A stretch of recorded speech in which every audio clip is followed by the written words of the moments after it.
Itong ating ginaganap na World Immunization Week, no, ay bilang paggunita sa pandaigdigang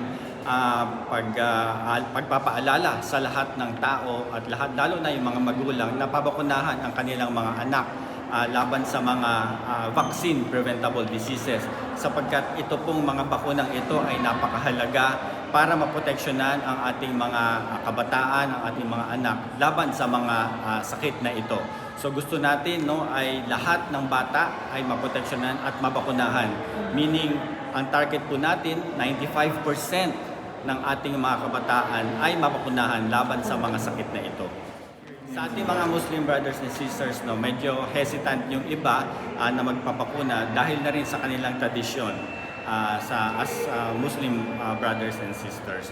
Kaya may mga kasama po tayo dito sa ating activity ngayon na mga Muslim brothers and sisters upang kuha ang kanilang suporta sa pagpapakuna.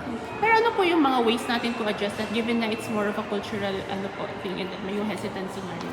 Oo, ang ginagawa po natin, nakikipag-usap tayo sa mga Muslim leaders, no, para sa ganon ay masiguro ng ating mga Muslim leaders at maengganyo nila ang kanilang mga kapatid na Muslim na masiguro at masabi nila na ang mga bakuna ay ligtas.